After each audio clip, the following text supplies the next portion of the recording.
Mesdames et messieurs, bonsoir et merci d'être au rendez-vous de cette session d'information sur Canal 3 Bénin. Voici les titres du journal.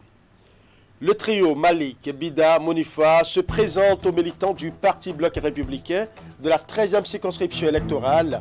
Une cérémonie placée sous la houlette de l'honorable Wallis Zoumarou ce jeudi à la Maison des Jeunes de Djougou. Cette cérémonie est un signal fort dans les préparatifs des élections législatives du 8 janvier 2023. Dans ce journal, nous allons revivre les temps forts de l'événement. Et parlons justement des élections législatives de janvier 2023, l'Institut néerlandais pour la démocratie multipartite et l'Institut pour la gouvernance démocratique ont procédé ce vendredi à la remise officielle de la Charte de la paix aux responsables des partis politiques du Bénin. Il s'agit de l'initiative Vote FIFA 229 qui s'inscrit dans le programme renforcement et appui pour les partis politiques inclusifs et démocratiques. Les détails dans un instant. Nous allons également parler sport dans ce journal avec les anciennes gloires du football qui sont honorées. C'est à la faveur d'une compétition dénommée Tournoi des vétérans. L'événement est à sa 3e édition cette année et l'épilogue, c'était le week-end dernier avec le sacre des anciens de Grand Popo face à l'association des anciens footballeurs de Comé. Voilà pour les titres. Mesdames et messieurs, à nouveau bonsoir. Les préparatifs des élections législatives de janvier 2023 vont bon train dans les différentes circonscriptions électorales. Les candidats déroulent leur chronogramme. C'est le cas de ceux du bloc républicain de la 13e circonscription électorale, à savoir le trio Malik, Bida, Monifa. Les 3 candidats ont choisi la journée de ce jeudi pour se présenter officiellement à leurs militants de Djougou sous la supervision de l'honorable Wallis Zoumarou. Retour sur les temps forts de la cérémonie dans ce reportage. Voici les 3 candidats titulaires du bloc républicain, positionnés dans la 13e circonscription électorale pour le compte des élections législatives du 8 janvier 2023. Accompagnés pour la circonstance de leurs suppléants et de l'honorable Wallis Zoumarou, superviseur général du BR dans la Donga, ils ont été présentés à ces vaillantes femmes de Djougou, acquises à la cause du cheval cabré dans cette salle de la Maison des Jeunes de la localité. En langue locale d'Indi, l'honorable Wallis Zoumarou se charge de présenter les candidats au public.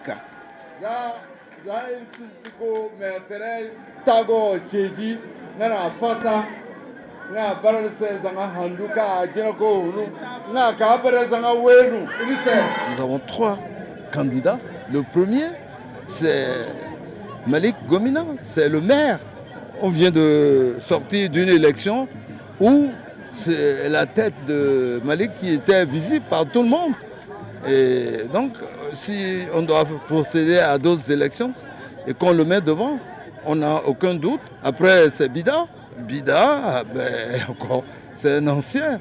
Madame Monifa et notre vedette, Madame Taïrat. Devant ces militantes engagées, les candidats vont tour à tour saluer leur forte mobilisation, expression de leur adhésion au bloc républicain. Lorsque la campagne sera ouverte, nous allons mettre la machine en marche. Et vous-même, vous avez pu voir, ça présage de ce que sera la campagne. À Djougou, ce sera une campagne de feu. Vous savez qu'il ne pouvait d'ailleurs en être autrement. Au niveau du bloc républicain à Djougou ici, il serait difficile pour les autres formations politiques de nous disputer nos terres. Ici, c'est le bloc républicain. Hier, aujourd'hui, la campagne électorale sera une campagne de fête. Nous avons exprimé notre fierté et nos gratitudes à l'adresse du gouvernement du président Talon et en l'occurrence à lui-même, le leader charismatique de la mouvance plurielle, pour tous les efforts fournis à l'adresse du Bénin en termes de réalisation de développement, particulièrement pour l'attention qui a été accordée à notre circonscription, la 13e, la commune de Djougou. L'occasion sera saisie par les candidates présentes à cette rencontre pour exprimer leur gratitude au chef de l'État pour sa vision novatrice qui permet désormais de positionner une femme dans chaque circonscription électorale. D'abord, nous voudrions remercier le chef de l'État, son Excellence Patrice Talon, qui est un homme de vision, qui a compris que le développement d'un pays peut se faire aussi avec beaucoup de femmes. Et le Bloc républicain, c'est un parti des femmes. Et permettez-moi, monsieur le journaliste, de remercier le chef du gouvernement, son Excellence Patrice Talon. Il a honoré la femme. Il a mis la femme sur un piédestal. Il a compris que le développement d'un pays doit se passer forcément par les femmes. Ces candidats du bloc républicain ainsi présentés sont visiblement appréciés par ces militantes qui prennent l'engagement solennel de passer de hameau en hameau pour annoncer la bonne nouvelle à ceux qui n'ont pu faire le déplacement. Voilà, comme vous le constatez, la campagne s'annonce rude et vivace dans la 13e circonscription électorale, comme dans toutes les autres circonscriptions électorales d'ailleurs. Et justement, pour des élections législatives du 8 janvier prochain, WANEP Bénin plaide pour les élections transparentes, libres et apaisées. À travers la plateforme électorale, des organisations de la société civile se résout à organiser une tournée de renforcement des capacités des comités de paix dans plusieurs villes du Bénin. L'étape de Parakou s'est déroulée les mercredis 14 et jeudi 15 décembre 2022. Nous allons suivre. La paix avant, pendant et après le scrutin législatif de 2023, c'est tout le sens de cet atelier qui réunit dans cet hôtel ces acteurs clés, constitués entre autres de leaders religieux et traditionnels, de syndicats de conducteurs et d'acteurs de l'éducation. Le comité de paix de Parakou est situé sur son rôle pour un scrutin sans heurts. Il s'agit de voir avec le comité de paix de Parakou, composé des têtes couronnées, les rois de la commune de Parakou, les conducteurs de taxi-moto, les femmes, les jeunes, les imams, les pasteurs, les prêtres. Bon, je ne peux pas finir de citer. En tout cas, toutes les personnes pouvant apporter leur grain, leur contribution à faire en sorte que les élections se déroulent de manière pacifique dans notre pays. Ces personnes que nous rassemblons et qui seront des relais dans leur communauté. De façon spécifique, il s'est agi de faire le bilan du fonctionnement et des actions du comité en 2021, identifier des actions à mener pour une pacification des législatives de 2023 et outiller les membres du comité en outils de prévention, analyse et gestion des conflits. Alors nous sommes aujourd'hui à Parakou pour faire le bilan de ce qu'ils ont pu faire au cours des élections passées, avant, pendant et après les élections passées. Nous allons aussi les renforcer. Et le renforcement sera fait sur des techniques pour la prévention et la gestion des conflits. Dans les forats, nous discutons de la paix.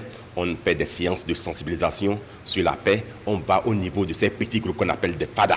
On échange avec les représentants de ces groupes-là. On leur dit ce qu'il faut pendant et après. Qu'est-ce qui peut amener la violence ? Qu'est-ce qu'il ne faut pas faire au cours des élections? Qu'est-ce qu'il faut dire? Cette activité de la plateforme électorale des organisations de la société civile, pilotée par WANEP Bénin, est menée simultanément dans les villes de Parakou, Tchaourou, Savé, Banté et Savalou, des localités qui ne sont pas choisies au hasard. Nous avions fait une cartographie avant de commencer ces activités, une cartographie de zones qui vont développer des conflits, que nous appelons des zones à risque. Et c'est pour résoudre les questions, disons, en prévision de proactivité, dans le cadre de la proactivité que nous sommes allés dans ces communautés-là. Après les législatives de 2019 et la présidentielle de 2021 émaillée de violence, tous les acteurs à divers niveaux se mobilisent pour que le scrutin législatif du 8 janvier prochain soit un moment pour célébrer la démocratie béninoise. Dans le même registre, l'Institut néerlandais pour la démocratie multipartite et l'Institut pour la gouvernance démocratique ont procédé ce vendredi 16 décembre 2022 à la remise officielle de la charte de la paix aux responsables des partis politiques du Bénin. Il s'agit de l'initiative Vote FIFA 229 qui s'inscrit dans le programme renforcement et appui pour des partis politiques inclusifs et démocratiques. Retour ici sur les temps forts de la cérémonie. 11 partis politiques sur les 13 officiellement reconnus au Bénin ont adhéré à l'initiative Vote FIFA 229 de l'Institut néerlandais pour la démocratie multipartite, NIMD, et l'Institut pour la gouvernance démocratique, IGD. Dans le processus, ils ont signé la charte de la paix établie pour les élections législatives de janvier 2023. La démarche est une étape du programme renforcement et appui pour des partis politiques inclusifs et démocratiques. Cette charte exprime l'attachement des partis, toutes tendances confondues, à la préservation d'un climat de paix au Bénin. Nous espérons donc une appropriation complète des militants de tous les citoyens ainsi que de toutes les parties prenantes au processus électoral afin de garantir davantage la quiétude aux populations du Bénin. Ensemble, engageons-nous pour la paix. À cette occasion solennelle, la charte est dévoilée et présentée à l'assistance. Une copie encadrée est remise officiellement aux différents partis politiques adhérents.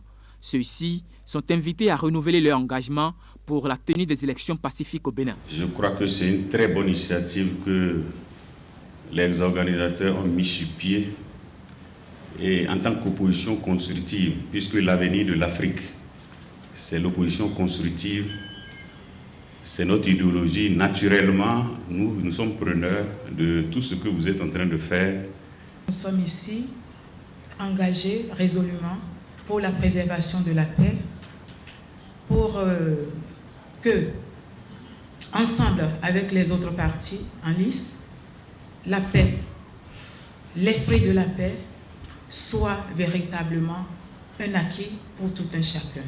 L'acte que nous posons ce jour est un acte de haute portée juridique en raison de ce que les partis politiques s'engagent à signer une charte. Au nom du président Éric Rondeté et au nom du Parti Les Démocrates, que le Parti Les Démocrates s'engage résolument dans la paix. Le NIMD et l'UGD poursuivent la mise en œuvre du programme renforcement et appui pour des partis politiques inclusifs et démocratiques pour le maintien de la paix. À chaque occasion, ils trouvent le moyen juste pour remémorer aux participants les prouesses du Bénin dans le domaine.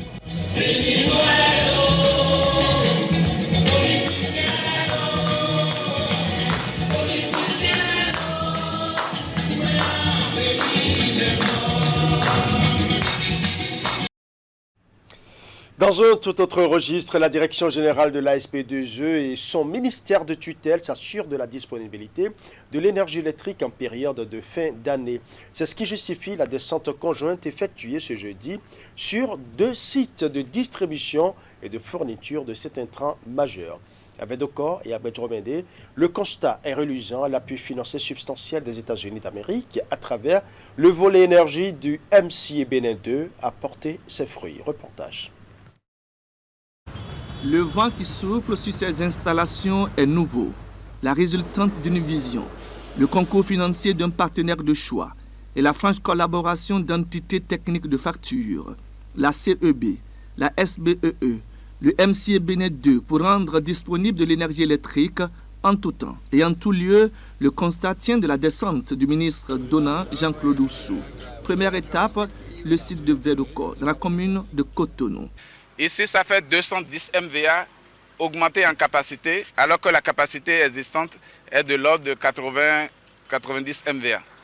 Donc, vous allez voir, dans le flux total des actions que nous avons menées, nous avons porté la capacité de service actuelle du Bénin étant autour de 250 MW. Nous l'avons porté à 1200 MVA après la fin de toutes les interventions du MCA Bénin. Donc pratiquement multiplié par 5 la capacité existante. Sur le site de Bedromede, le lexique n'a pas varié. L'investissement et la qualité de l'infrastructure tiennent en admiration la délégation présente sur les lieux. Dans Cotonou, on a plus de 46 km de lignes souterraines 63 kV et on a 2 boucles à Cotonou avec des postes électriques. Je commencerai par Akwakwa, Croix-Rouge, Sine Bénin, Centrale à Kwakwa, Ancien Pont, Aéroport, Fidjrosser, Védocor, Bedromende. Ça, c'est Cotonou. Sans oublier Maria Glita, Boycon, Parakou, Djougou, Natitengo. Ça, c'est extraordinaire. On ne peut que vous remercier, vous dire bravo et aussi féliciter le gouvernement à travers notre numéro 1, par le président Patrice Talon, pour cette volonté, cette détermination inébranlable qu'il a depuis avril 2016, de faire en sorte que ce secteur éminemment stratégique est capitalistique, puisque vous le savez mieux que quiconque, le nombre de centaines de milliards qu'on a investis dedans puisse jouer son rôle, je dirais, de socle de développement socio-économique de notre pays. Proche des populations, plus encore des grands comptes, la délégation ministérielle s'est rendue à la zone franche industrielle du Semek-Podji, s'assurer du raccordement de l'usine Fabri-Métal.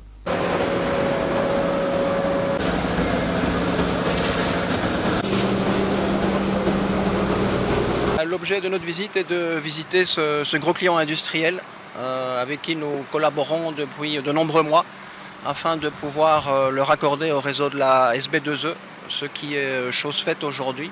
Une très bonne avancée. Donc, avant, vous fonctionnez comment? On ne fonctionnait pas, on ne pouvait pas démarrer l'usine, tout simplement. Mais là, vous travaillez. Exactement. Donc on est très satisfait. Nous arrivons aujourd'hui donc à la fin de cette première partie de ma tournée à Fabri-Métal, qui est donc une entreprise de production de fer à béton. J'ai été sollicité, même personnellement, par rapport à l'urgence qu'ils ont de voir cette énergie délivrée. Et je tiens d'abord à remercier les agents de la SBE, de Controlec, pour leur diligence à faire en sorte que cela soit possible aujourd'hui. C'est un client de satisfait et c'est à juste titre que, prenant comme jet de ces derniers, le ministre a exprimé le vœu de constater dans un avenir proche l'impact social de l'implantation de Fabri-Métal dans la commune de Semek-Podji. Parlons à présent de la ministre des Affaires sociales et de la microfinance qui était ce mercredi 14 décembre 2022 au CG1 Djougou. En tournée dans les différents collèges du département de la Donga, Véronique Toinfodé s'est rendue dans le plus grand collège du département pour sensibiliser les élèves sur la santé sexuelle et reproductive. L'objectif de cette initiative du ministre entre en ligne de compte de la campagne nationale dénommée Agbazachi. Nous allons suivre. Vous avez vu là où je suis devant Madame la ministre. Je suis en train de rêver avoir une femme comme elle, ministre. Donc, les amis, je vous en prie. C'est un échange interactif et participatif entre les élèves du CG1 de Djougou et la ministre des Affaires sociales et de la microfinance. Dans un langage franc, sincère et direct, Véronique Toinfodé sensibilise ses adolescents sur la santé sexuelle et reproductive. Nous avons parlé de comment éviter les grossesses non désirées, comment éviter les maladies. Mais au-delà de ça, pourquoi nous en parlons? C'est parce que nous voulons que vous réussissiez votre avenir. Et les filles doivent faire partie de ce contingent. Parce que bien souvent, les filles ont un certain manque d'estime en elles-mêmes et nous ne voulons plus ça. Vous devez savoir ce que vous voulez et avec une force et une détermination à nul autre pareil. C'est le moment de vous remettre en question et de chercher les solutions, comment faire pour mieux faire, comment faire pour progresser. Parce que demain se forme aujourd'hui. Cette séance de sensibilisation des élèves élargie aux enseignants s'inscrit dans le cadre de la campagne dénommée Agbazachi, une campagne pour rappeler aux filles que leurs corps sont précieux.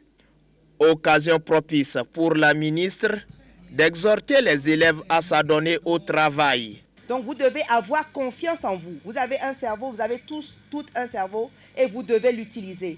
Vous devez en même temps vous donner la discipline parce que ce n'est pas dans la facilité qu'on obtient les grandes choses. Il vaut mieux se concentrer sur le travail qu'on est venu faire ici à l'école, essayer de progresser, essayer de voir ce qu'on veut faire demain comme métier. Travailler à obtenir, à toucher ce rêve que de se contenter des solutions de facilité. Invité pour la circonstance, l'autorité communale va tout simplement demander aux apprenants de mettre en pratique les conseils reçus. Tout ce qu'elle vient de dire, mettez ça en pratique, filles comme garçons, et demain vous serez au même niveau. Je vais d'ailleurs ce week-end recevoir à Abidjan mon chemin pour HEC Paris, parce que je continue toujours d'apprendre. Je ne me suis pas contenté de dire je suis docteur, je suis maire de Djougou, mais je continue de me bonifier. Donc ce n'est pas vous qui ne devez pas le faire. Il faut le faire. C'est la seule façon d'être à la mode. Le gouvernement Talon, à travers différents projets et programmes, démontre sa bonne volonté à maintenir les filles à l'école. Signalons qu'avant l'étape de Djougou, la ministre était à Bassila pour le même exercice. On en vient maintenant à cette journée de formation initiée par la Fondation pour le droit africain. L'approche de fin d'année fait appel à des exigences de l'OHADA quant à la bonne gouvernance des entreprises. Audits et rapports de gestion ou financiers font appel à des compétences de la part des chefs d'entreprise et la formation que propose la FDA vient à point nommé pour renforcer les capacités en vue d'une gouvernance des entreprises. C'est aussi la dynamique de création d'entreprises en cours au Bénin qui se trouve ainsi renforcée. Rendons-nous à Golden Tulip où s'est déroulée la journée d'échange entre sachants. Le compte rendu est signé Herman Parfait à Néroussou. Les échanges ici se déroulent autour de thématiques bien définies et qui concourent à la bonne gestion des entreprises. Journée unique de formation initiée par la Fondation pour le droit africain pour renforcer chez les chefs d'entreprise l'existant en termes de bonne gouvernance, mais leur faire toucher du doigt les conséquences d'éventuels manquements à leurs obligations. L'année dernière, il y a eu plus de 10 000 entreprises qui ont été créées à Cotonou, au Bénin, de façon générale. Mais il faudrait qu'on soit en mesure également aussi de donner les outils nécessaires aux dirigeants d'entreprise, aux investisseurs, pour que, en fin de compte, à l'exercice, tout un chacun soit en mesure de se dire, bon, la gestion de l'année a été bonne, on a respecté les dispositions prévues par le droit OHADA, le droit des affaires, et en fin de compte, pouvoir tirer les enseignements nécessaires. L'approche de fin d'année fait appel à des exigences de l'OHADA quant à la bonne gouvernance des entreprises. Et la formation que propose la FDA vient à point nommé pour renforcer leurs capacités en vue de la bonne santé des entreprises. C'est aussi la dynamique de création d'entreprises en cours au Bénin qui se trouve ainsi renforcée. Alors le message il est très simple.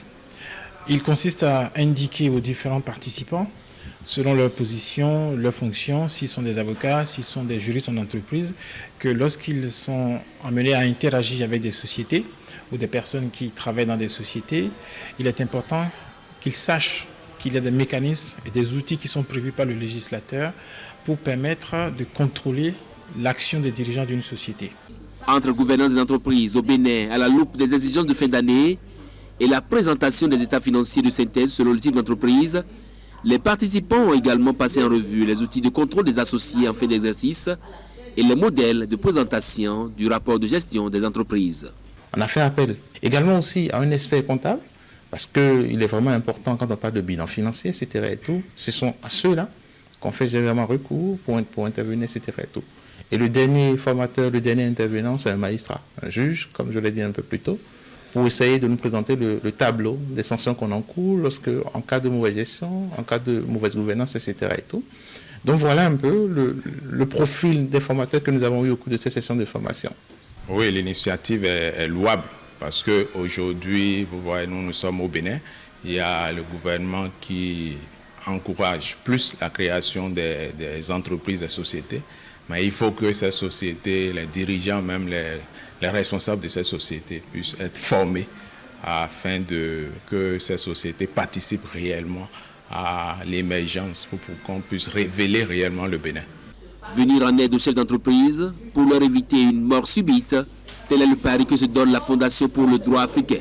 La journée met un point d'honneur aux échanges pratiques sur les thématiques, quelques notes de synthèse et la remise d'attestation aux participants pour marquer la fin de la formation.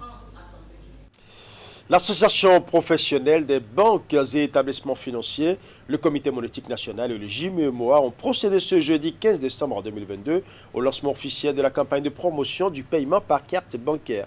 Cette première édition de l'initiative vise à développer chez les populations cette habitude pour toutes leurs opérations.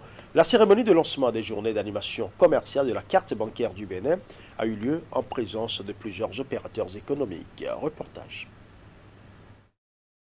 Le JMEMOA, le Comité monétique national et l'Association professionnelle des banques et établissements financiers lancent la campagne de promotion du paiement par carte bancaire. L'opération démarre le 19 décembre prochain sur le territoire national. Objectif, développer chez les populations l'habitude de payer par carte bancaire après toute transaction. Si la monétique, que l'on peut définir comme l'ensemble des moyens informatiques et électroniques utilisés dans les transactions bancaires, a connu une progression considérable dans notre espace économique régional. Il n'en demeure pas moins que les paiements par carte ne suivent pas la même tendance. Divers obstacles justifient ces faibles performances et nous sommes désormais engagés et aguerris à les lever. Compte tenu de l'importance de cette campagne pour le développement donc, de notre cher pays et pour le développement de la monétique sur la place du Bénin, je voudrais compter sur votre implication constante, mais également sur la qualité des échanges et votre ouverture d'esprit, afin d'aboutir à un résultat porteur d'impact positif pour notre cher pays. Plusieurs activités sont prévues au cours des 30 jours que va durer la campagne de promotion du paiement par carte bancaire. Des formations, des séances de sensibilisation et surtout un jeu tombola qui permettra de récompenser aussi bien les clients que les commerçants qui acceptent les paiements par carte bancaire. Tout client qui effectue son paiement de cette façon-là a droit non seulement à un gazier qui lui est remis sur place et il lui est remis un ticket. C'est en deux volets.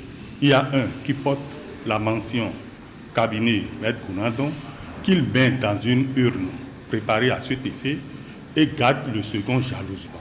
Et après dépouillement, si un client gagne, on lui fait appel pour bénéficier de son lot. En dehors des avantages en nature, le paiement par le biais de la carte bancaire permet aux populations de sécuriser leurs fonds. Avec le GIM UEMOA, il y a également la possibilité de faire les transactions dans la sous-région. Du 14 au 19 février 2023 se déroulera dans 4 villes du Bénin le Festival international des arts du Bénin. Un événement majeur qui porte les griffes du groupe Empire et qui rassemblera tous les 2 ans en février les œuvres d'une centaine d'artistes, groupes d'artistes béninois et internationaux, toutes disciplines confondues. C'est à travers une conférence de presse que la tenue du festival a été annoncée. Suivant. Un événement majeur attend le Bénin du 14 au 19 février 2023. Le Festival international des arts du Bénin. Cet événement culturel de haut niveau qui porte les griffes du groupe Empire va rassembler tous les 2 ans en février les œuvres d'une centaine d'artistes, groupes d'artistes béninois et internationaux, toutes disciplines confondues. L'organisation de la première édition du Festival international des arts du Bénin répond à des objectifs bien clairs. FINAB, Festival international des arts du Bénin, a pour ambition de répondre à ces problématiques en assurant leur promotion auprès des professionnels, programmateurs, bookers, diffuseurs, producteurs, managers, galeristes, collectionneurs, mécènes d'entreprises et particuliers, et leur exposition au grand public. Le Festival Marchi, non seulement une vitrine, c'est une plateforme de rencontres professionnelles favorisant les échanges et prises de contact entre artistes et professionnels de l'industrie des arts. FINAB incite à un monde culturel sans frontières et confirme à l'international que le Bénin est une plaque tournante des arts. Il promeut les arts d'Afrique, encourage la mobilité artistique et favorise le développement des secteurs culturels nationaux. Il se veut un passage obligatoire dédié aux artistes et à tous ceux qui touchent de près et de loin au marché des arts. Ce projet naît d'une nécessité d'édifier une véritable industrie culturelle encore informelle et dédiée aux filières d'art d'Afrique et précisément du Bénin. Son promoteur ne cache pas l'ambition qu'il nourrit à son éclosion. C'est un projet ambitieux et je crois que ce projet, je ne peux pas le réaliser sans vous. Aucun de nous ici ne peut le réaliser sans vous. C'est notre projet. On fera des erreurs, c'est vrai. C'est une première édition. Je demande déjà à tout le monde d'avoir de l'indulgence parce que c'est un projet qu'on a envie de chérir, on a envie de le réussir. Je veux remercier en premier le ministre de la Culture, M. Abimbola, qui m'a fait confiance. Et si on ne met pas en place un marché où les étrangers viennent et ça crée un mixage pour gagner de l'argent, on ne s'en sortira pas. Moi, je suis passionné de la musique. Tout ce que j'ai fait jusque-là, c'est la musique. Et j'ai des amis du théâtre, j'ai des amis de la mode, j'ai des amis de la littérature qui me disent à chaque fois, mais pourquoi tout le temps la musique? En réfléchissant avec mes partenaires, j'ai parlé de l'idée. Parce que pour faire ce projet sans sponsor, ce n'est pas possible. Et croyez-moi, ce n'est pas pour gagner de l'argent. Il faut qu'on fasse quelque chose de bien, comme ça se fait partout. Pour qu'on ait un festival qu'on crée ensemble et pour nous. Le Festival international des arts du Bénin va se dérouler à Cotonou, Porto-Novo, Ouidah et Abomey du 14 au 19 février 2023. Au programme, hommage et distinction, concert festival et showcase, projection de films, documentaires et bien d'autres activités. Alors, présent dans le département du Mono pour parler sport avec les anciennes gloires du football qui sont honorées, c'est à la faveur d'une compétition dénommée Tournoi des vétérans. L'événement est à sa 3e édition cette année et l'épilogue, c'était le week-end dernier avec le sacre des anciens de Grand Popo face à l'association des anciens footballeurs de Comé. Retour ici sur les temps forts de cette grande finale avec Narcisse Alossé. Dame Coupe, sanctionnant le traditionnel tournoi des vétérans dans le département du Mono, change de main. Elle sourit cette année aux vétérans de Grand Popo, vainqueurs 3-1 en finale, face aux anciens footballeurs de Comé, habillés ici en jaune. À la mi-temps déjà, les Popos menaient 2-0 avec de belles réalisations.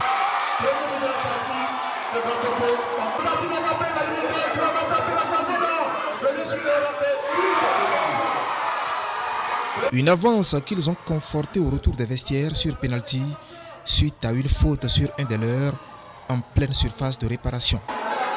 Derrière, Jonas Bidé a pris ses responsabilités, mettant en respect le gardien de but de Comé. Au crépuscule de la rencontre, les jaunes ont réussi à sauver l'honneur sur ce coup franc. 1-3, l'association des anciens footballeurs de Comé, vainqueur des 2 premières éditions de ce tournoi, lâche ainsi le trophée. Les vétérans de Grand Popo peuvent maintenant toucher le Graal. Vous jouez une finale et que vous la remportez, forcément vous êtes heureux. Donc je suis très satisfait. Encore que cette même équipe nous a déjà gagné par 2 fois. Je pense que ce soir nous avons essayé de renverser un tout petit peu la vapeur. Et c'est à bon escient, on est très satisfait. Satisfait, tout comme le directeur départemental des sports du Mono, qui pour la circonstance s'est fait accompagner par quelques amis. Qui dit sport dit santé. Et c'est toujours heureux de se revoir. Lorsqu'on a eu à jouer dans l'enfance, dans l'adolescence, c'est toujours heureux de maintenir le cap pour pouvoir garder la bonne santé et également la fraternité à travers ce tournoi qui s'organise chaque fois. C'est une initiative à perpétuer, à pérenniser forcément. Aujourd'hui, nous avons la chance avec le président Patrice Talon d'avoir des infrastructures modernes sur lesquelles nous exprimons ces talents.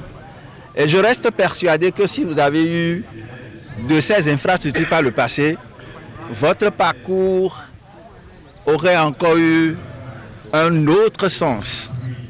Et donc, à travers vous, je voudrais que nous donnions les leçons de fair play à cette jeune génération. La 3e édition du tournoi des vétérans ainsi vécue dans le département du Mono. Un espace de retrouvailles pour ces anciennes grandes figures du ballon rond qui ont longtemps porté l'étendard du département au Bénin et ailleurs. Les années, elles, sont passées, mais pas la nostalgie.